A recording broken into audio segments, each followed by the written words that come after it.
Weiss. Thank you for coming. Well, I'll tell you about myself, but I have a greedy question. Who here is a designer? Lots of people. Engineer. Okay. Product manager. Okay. Marketing. Okay. Anything else that I've missed? A couple of people. Any call-outs? Management. Okay, good. Okay, shy people. Okay, good. Thank you. So I've been doing this stuff. I say more than 20 years. It's actually really more than 30. But I went to Stanford, and I was lucky enough to get an internship at Apple. Finished that up. Went to Microsoft. My Apple days, I was working on what became System 7. My mission was to create a scheduling application, and this was back when, if we needed to talk to somebody, we went over to their cube and sat down next to them.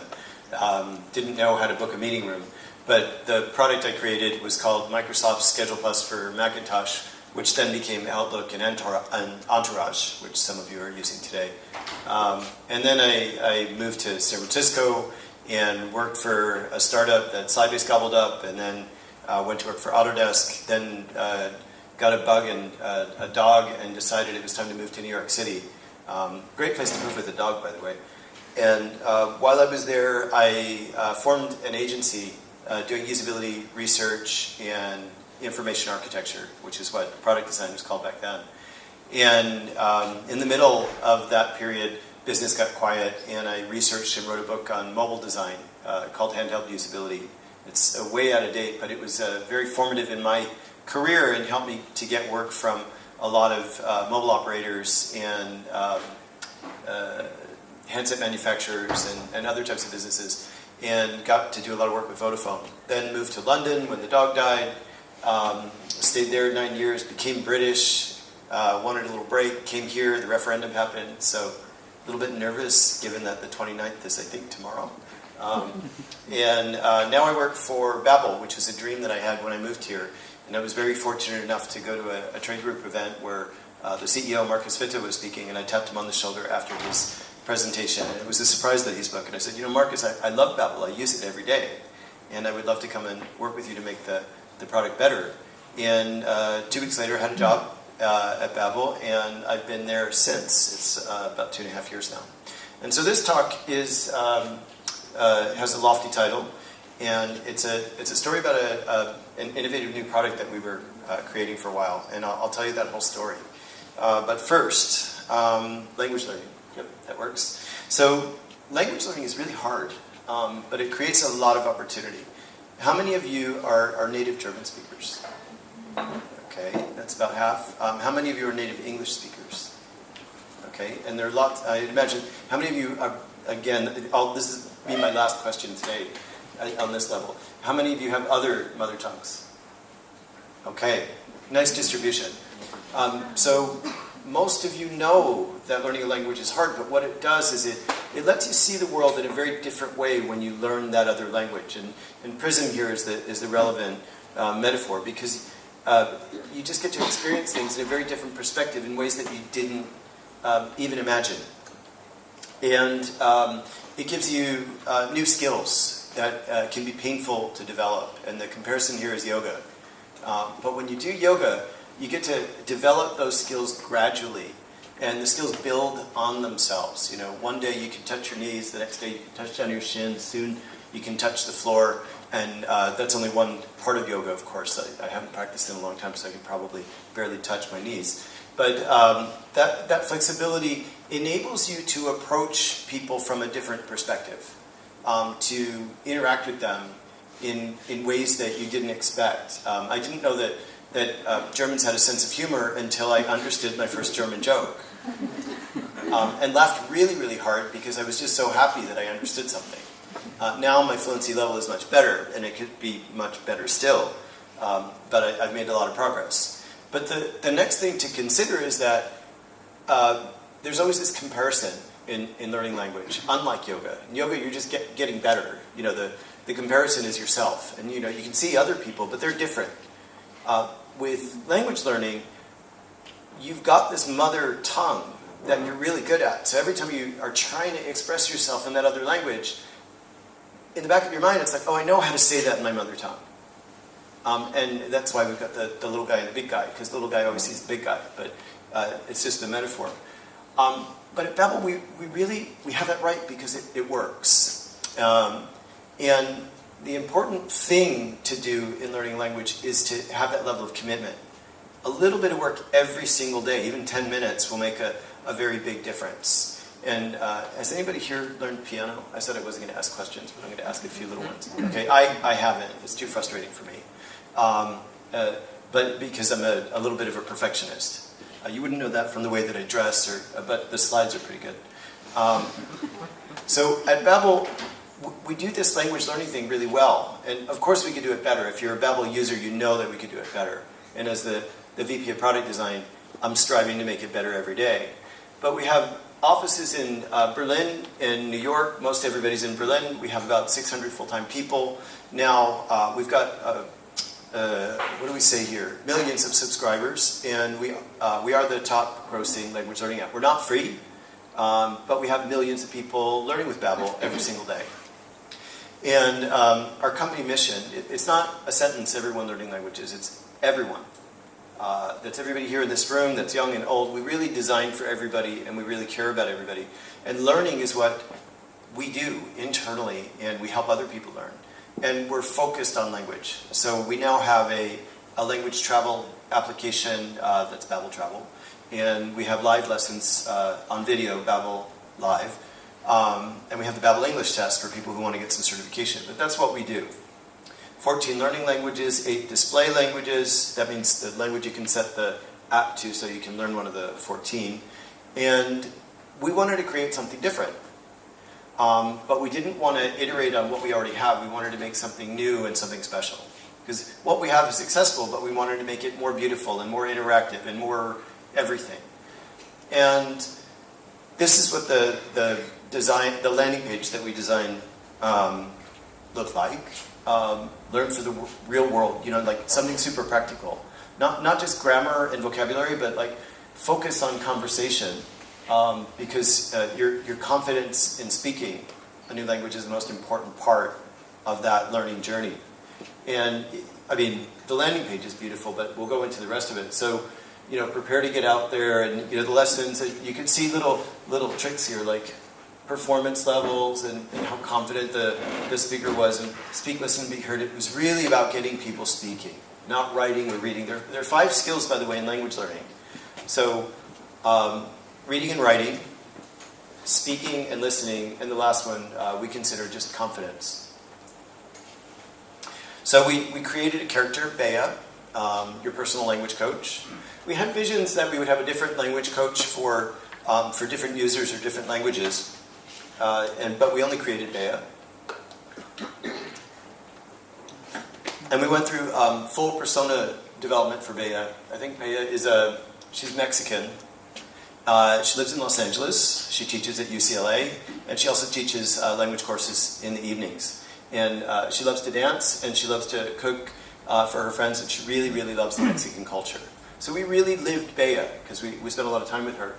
And part of the app, there's actually this dialogue where the learner gets to interact with Bea with natural language.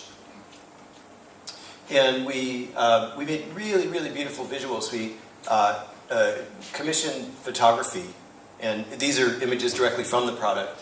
And we used that photography all over the place, at this level, just promoting a lesson. And in the lessons, every single photograph we made ourselves, and everything was related, a new color system, new visual language, using the Babbel typography and things like that. And the Babbel typography is also in this presentation. And it was adaptable. Who gets this reference? Nobody. That's great. I love it. When I did the sorted dry runs in the office, nobody got it either. But that's porridge. And if you remember Goldilocks and the 3 bears, like at first, oh, it's too hot. And, the other one's too cold. And then the third one was just right, of course. But the way this would work is if something was too easy, the system would figure it out. And then gradually it would get a little bit harder until it was no longer too easy. And if it was too hard, meaning you got too many things wrong or you took too long to answer, then it would make things a little bit easier. And it was supposed to keep people engaged and make the product stickier. But it was pretty hard to do that. And I'll come back to that. But we also did this thing where you could set your learning goals, and then it would tell you where you were based on confidence levels that you would set yourself. I can do this or I can't do that, with ratings. And then you'd actually give a little program of what you wanted to do and where you wanted to go. And then it would gradually show you where you went based on your actual progress and where you wanted to be. And then you'd be able to change that if you became more or less ambitious. So what magic did we do to do that? Because Babbel gradually changes, mainly because I think it's 12 years this year. So, and the code base is 12 years old because we've been working on it ever since we started. And it's hard to make radical changes to something that has so many subscribers. So how did we do it with this project? Well, one of the things that was most important, and there are a lot of lessons in this talk, was the way that the team was formed. A very small number of the team members reported to me, but I was the sponsor for the project. And one of the things that I did is I attended an interview with everybody who joined the project. And what I was looking for, first and foremost, was learner centricity. The people who we hired, and I had veto rights. I wasn't totally formative in the hiring process, but I wanted to be there, and I rejected people if they didn't care about user experience or learner centricity. I had a few trick questions that I would ask, and based on how they would answer, I would say, hey, this isn't the right person for this project.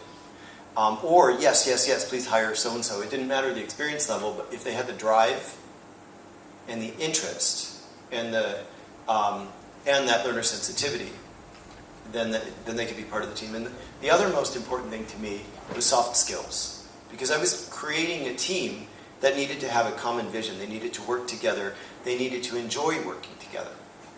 And so they had to be able to relate to each other in a positive way.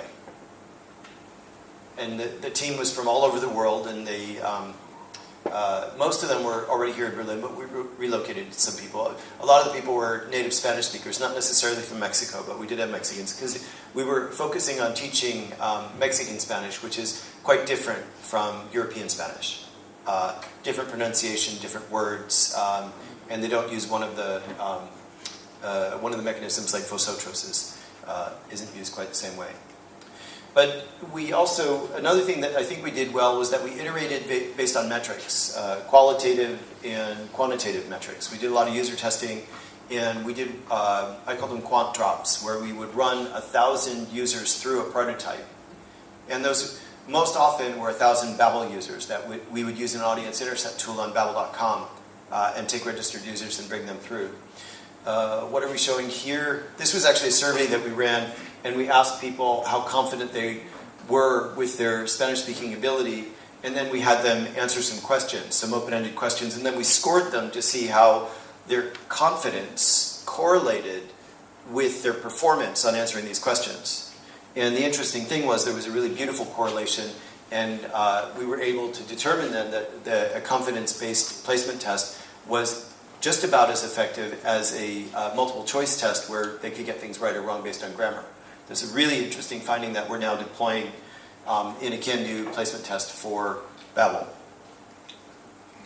What's this one? So one of the things that we did, we call them dialogues or learning goals, interchangeable. But we had many different learning goals in the product, and because it was adaptable based on what answers you gave, you could go in different pathing. But the learning goals, we wanted to see how people did in completing dialogues. Like if they started dialogue 1, how many went through dialogue 2, went through dialogue 3, and dialogue 4. I mean, you can see the drop-off is pretty hideous. Really hideous. And I don't remember what yellow versus, I think that's started versus completed. It's a little bit complicated. I don't remember the details. But what I'm trying to show you is that we tracked these things and we really cared about it.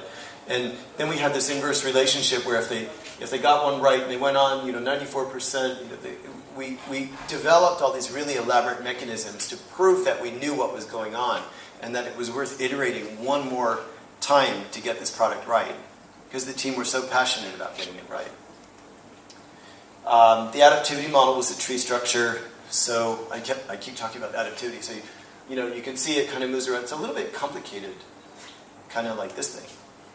And so the team really wanted to modularize that tree structure and make it easier to navigate through the content, so it was easier to author, and it was easier to modify, and easier to present, and easier for the engineering team to work with, and easier for us to scale, because we were so busy trying to get this thing right that we didn't think about what it was going to be to create content to get all the way through to B2 of the CEFR, which is the Common European Framework Reference for Language Learning. There's a different one in the US, but it's roughly similar. And so this is the adaptivity model that we designed but didn't get to build. And you can see it's a lot cleaner than the tree structure, and we mapped it out. Never plotted it, but we printed it out on a bunch of pieces of paper, cut them up, and put them together. But it worked really nice in theory, and then we tested it out with the content that we had without mapping. But things didn't work out quite the way we expected them to. The project failed, and it was shut down. I mean, you kind of expect that based on some of the things that I've said so far in this talk. And what I want to talk to you about is the things that we learned. But we weren't iterating toward a product. We were iterating toward what was effectively a marketing concept. Now, I'm not hearing laughter. Do people get the reference? Clippy? Mm-hmm. Can I help you with that? I had to make this, so we found a picture of a paper clip and found some googly eyes, and I had fun with that. Okay, so, but we were iterating toward a marketing concept.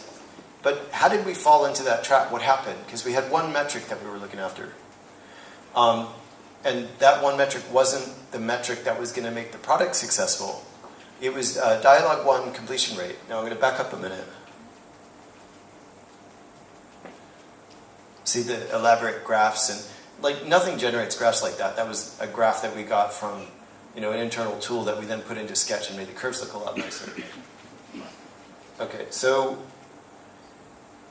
firstly, I said we were iterating toward the wrong metric, but it was a straightforward metric that we had to track because our executive team, they wanted a straightforward way of evaluating whether the project was succeeding. And that metric was dialogue 1 completion rate. I'll back up while I talk about that. And the dialogue 1 completion rate in our core product, it was about 60% of the people who start that first lesson completed. And that's really good, actually. People want to learn when they go to Babbel.com. But that's after, more than 10 years of tuning. So we've gotten pretty good at that one. We were creating this new one from scratch, and this was completely voluntary. This isn't people who were typing in, I want to learn Spanish in Google, and then ending up at Babbel.com and being presented through this really great, slick funnel. This was intercepting people who were already logged into Babbel and saying, hey, do you want to try out this new beta? And then they tried it out, and they wanted to learn Spanish, but they might have been any different level, and we passed them through, and we actually did really well with the metric. But something else that happened at the same time is we hired a chief product officer, my boss Jeff, who's a really terrific guy, really easy to work for, really visionary, really smart. And what he needed to do was to update the company's product strategy. And what he did was he looked everywhere in the business for all of the really good ideas and put those in the product strategy. And this mirroring effect happened because the product strategy looked a lot like this innovation project that we were building. And the reality of creating 2 products with the same strategy started to look a little bit fishy. And after a while, it didn't make sense to be creating 2 products with the same goals, one of which had millions of subscribers, and the other one didn't have a plan to get its content scaled up to ship. So it made a lot of sense in the end to scrap one of them, and we knew which one would get scrapped. And so the rest of this talk is really about the things that we learned. I told you a few things that we've achieved, but what did we really learn in terms of lessons, and how can those be applied? And there are lots of these failure stories. They're easier to tell than the success stories because they're more numerous and there's more practice. But there's some non-negotiable priorities, and the first is about the people and the way they're treated and the way things are approached in product development. So in forming the team, I talked to you about interviewing all the people and selecting them for their soft skills and their learner centricity. Well, how did I get to that stage? Well, the reality was when this project was started, Babbel was going through a difficult period. There was a project that was moving very slowly. We were trying to iterate, and it wasn't going as well as anybody had wanted. And we had some very incredibly intelligent engineers who were getting a little bit frustrated with the projects that they were on.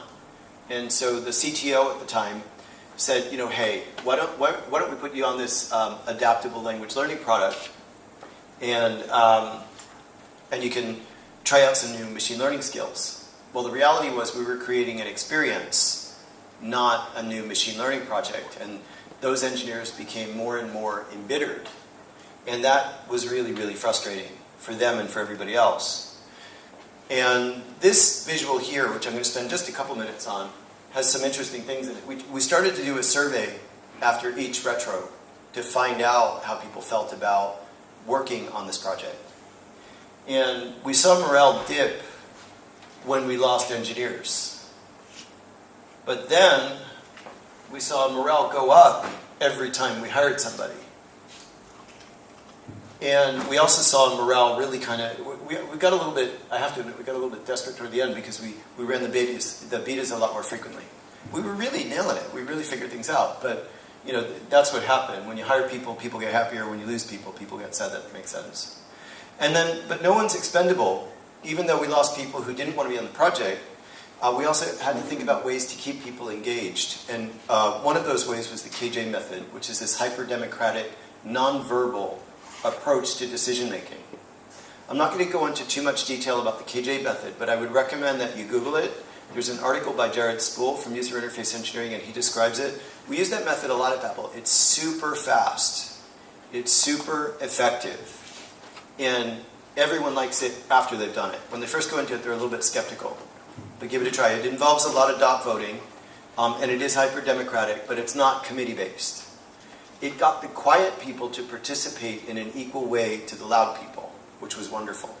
And I'm going to speed up a little bit. I might skip some things so you get some question time. I love this slide because it's not entirely true. The analysts challenged us really heavily. They didn't want us to make bad decisions. But if you ask them, you're like, how do I do A/B testing? Or how do, they'll say, seasonality effects, you can't test version over version. They challenged us every step of the way, and they taught us how to do effective quantitative evaluation of one version to another. And we used build, measure, learn really heavily to determine what was working and what wasn't working. And just some of the things, like we had theories, we would try them out. That's why we did lots of betas. The first thing that happened is we looked at the data and we found out that after the first question that used audio, we had some drop-offs. So then we put in a series of questions about, do you have a microphone active? And we found that there was no progress indicator, the thermometer that comes across the top, so people might feel that the dialogues were endless. So we put one of those in. Did lots of stuff like that. And then were the learning goals too hard or too easy? Were they too long?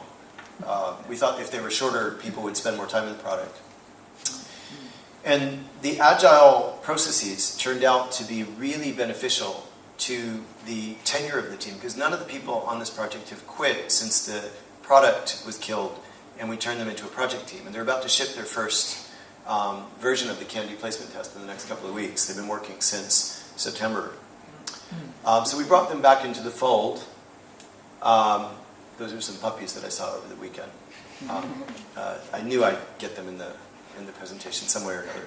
But we brought them back into the fold, and the agile processes actually helped them quite a lot. The daily stand-ups, we used the KJ method to enable them to pick out their new mission.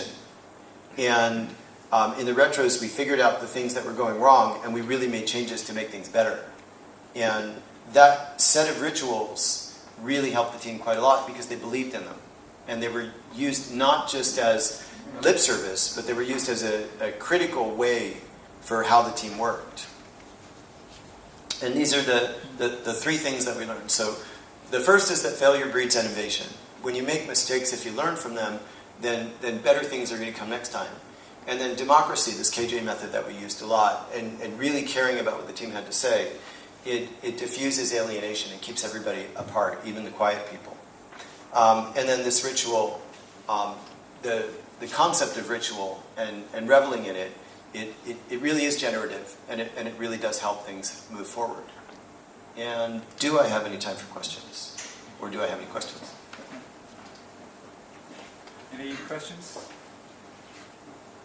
Actually, one question. So you were mentioning the soft skills. I think we'll trade. All right. Hi, my name is Andre and I'm in management, so I do a lot of hiring.